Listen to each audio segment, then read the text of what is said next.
All right, guys, welcome to another video. I'm thrilled with how my air compressors work, so that's cool. I'm working on swapping out some window motors on the Camaro. Both of them are about shot, so I got a new pair of those. And today's like one of the hottest days of the year. It was forecast to be. I don't know what the hell the actual temperature is, but it's stupid hot out there. So I just came back inside after making some space, move the Camaro, or move the S10 back, get parked for a little bit, and then made plenty of space for the Camaro to pull in there, start working on it. Probably gonna go ahead and swap a fender and swap the hood on that Camaro too today. So we'll see how far we get depending on the heat. So, all right, gonna head back out there. Hey guys, it's Saturday. I guess the 23rd, I think. Yeah, July 23rd. It's maybe 9 o'clock at night or so.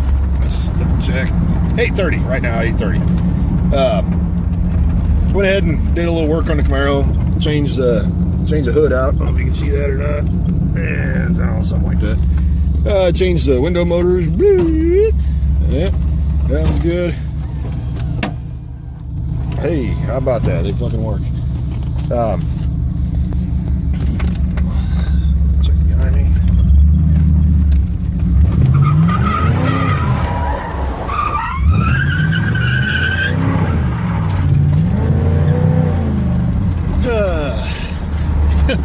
Never get tired of doing that. Yeah, it's, like I said, change the hood, change some interior shit on it. Getting ready for paint and all that. I didn't change the front fender. My wife got kind of tired and shit, so you know how it goes. Guess you can't quite. Like it was hot as hell today. So got a few things swapped out on it. Like I said, a couple of window motors, because neither one of them were working 100%. So. Like I said, got those taken care of now, and it's in good shape.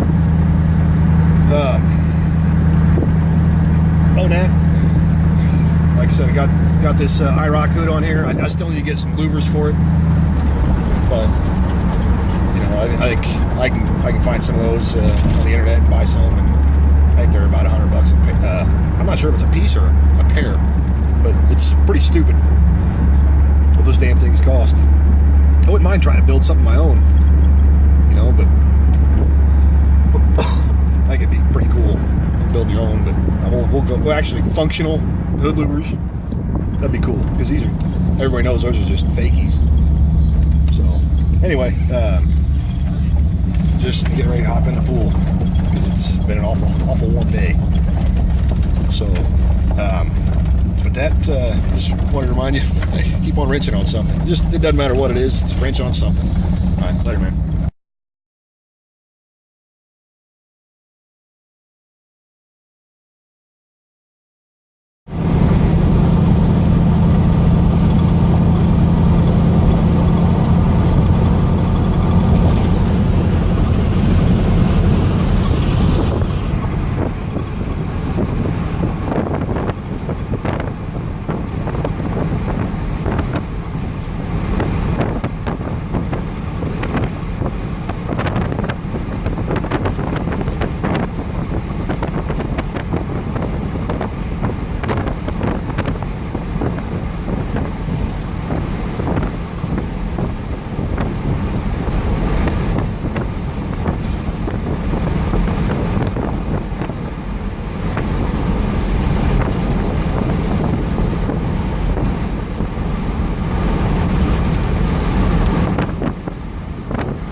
3 or 4 years ago.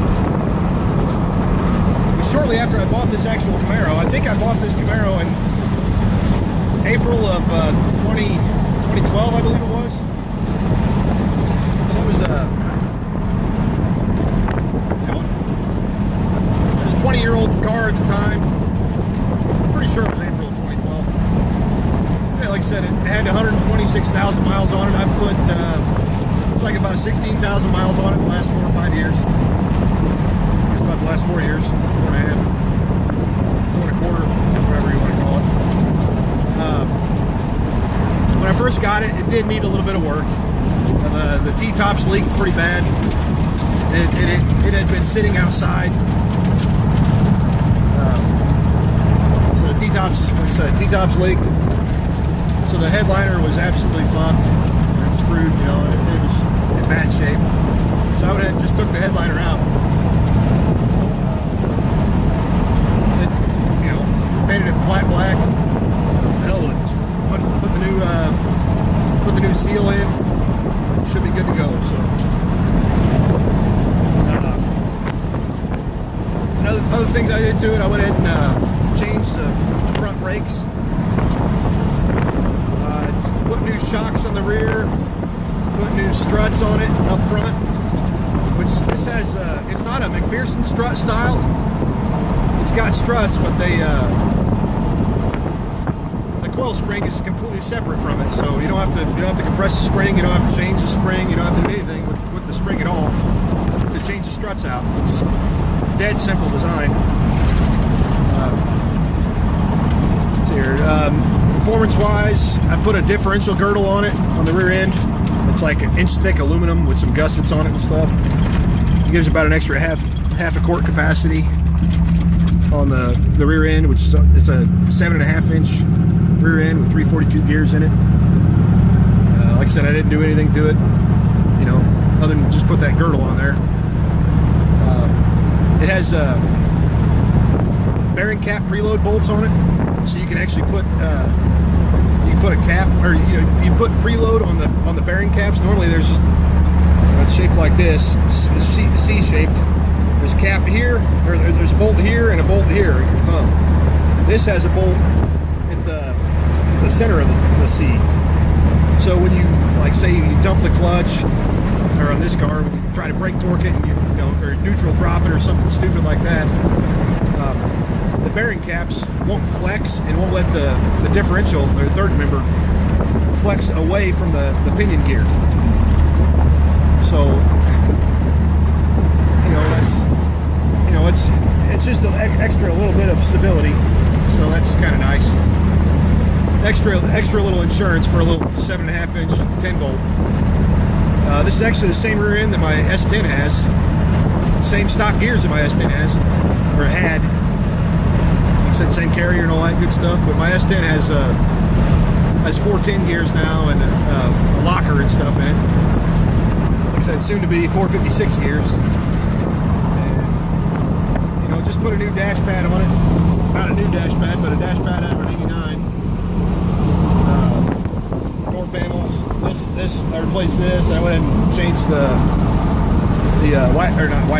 changed the window motors. So now they actually go up fine. Good. So I did that because the wiper motors kind of need a little bit of help.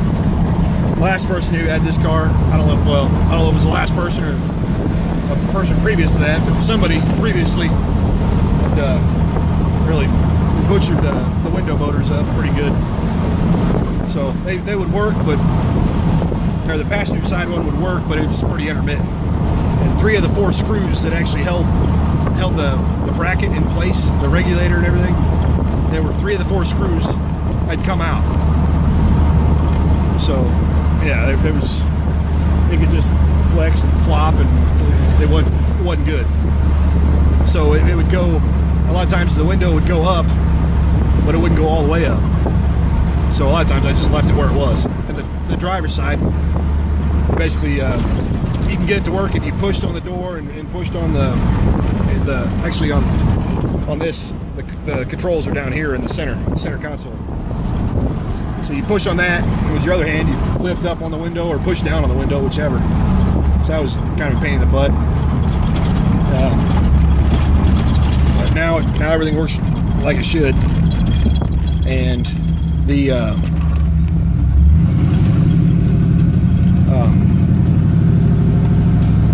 okay, let's start again on the performance stuff.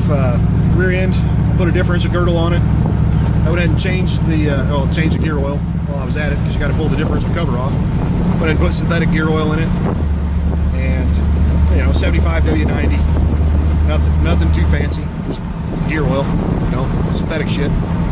It's not doing towing, so I don't really need 75 W140 gear oil, the thicker stuff. And I'm not like making that much power.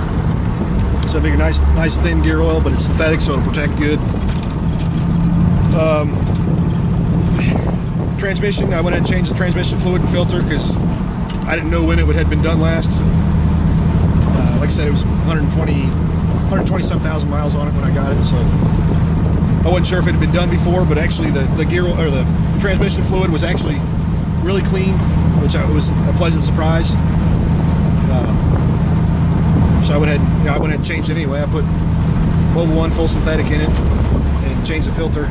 I go to AutoZone a lot, so I went ahead and put a Duralast filter put in it, which I don't think the filters really matter a whole hell of a lot on transmissions, but that's the one I put back in.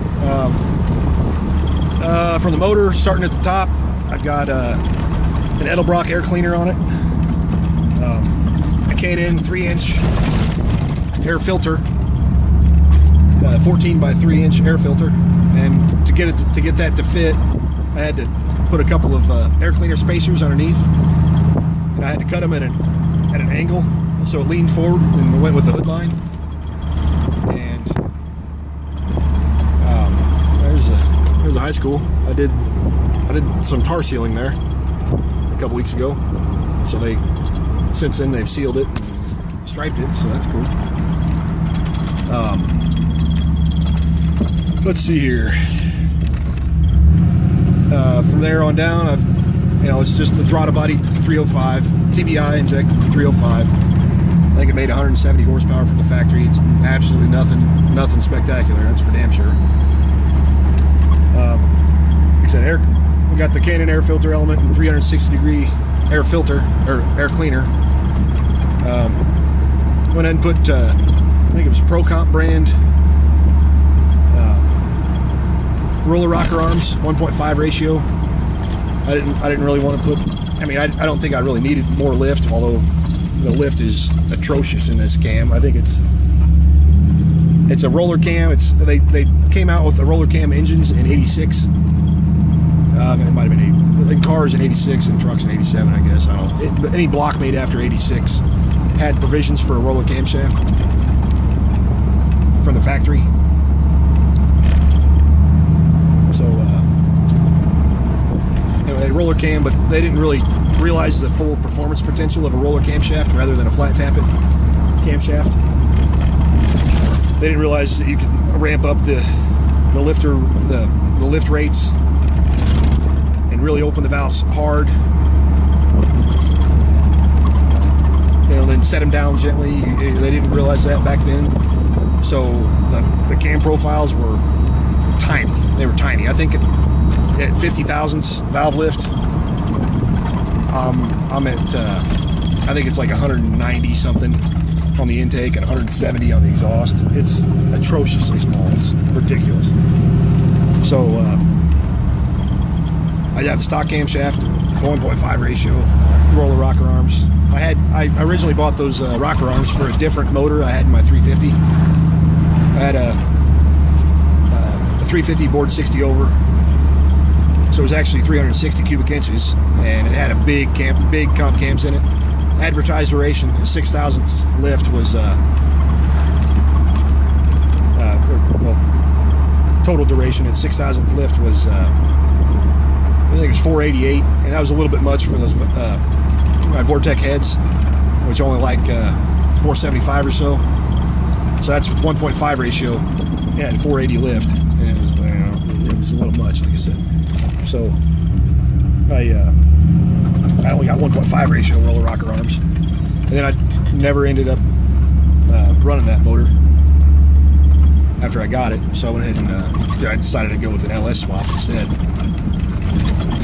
So it's still brand new in the package, so I thought, hell, I'll just slap in this Camaro. After that, I've got Flowtech headers and a wide pipe, and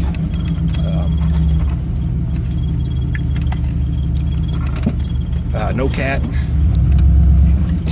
Flowmaster muffler, single in, dual 2.5 out, and I think it sounds pretty good. I think, but like I said, I like the.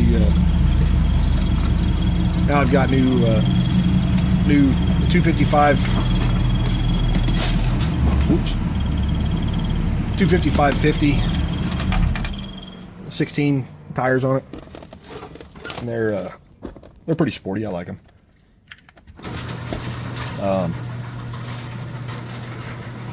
Yeah, they grip really well. So that's pretty much what my setup here is in this Camaro. I need to change a fender on it. As you can see, I put the IROC hood on it, and it's a blast to drive. I just took it to a buddy's house, the guy I work with. Him and his buddies, or he got together a bunch of guys to hit some baseballs. So, which I never really was all that big on baseball, but I rocked a few. I think that's the farthest I've ever hit a baseball. So that was a pretty good time. So I just wanted to give you a little bit of driving footage, and wanted to show you guys what it looked like before we put the louvers on and before we get painted and stuff. So anyway, I'll cut the video short here, and pretty soon I'm gonna have some louvers on there. So get a good look at it now. So all right, later guys.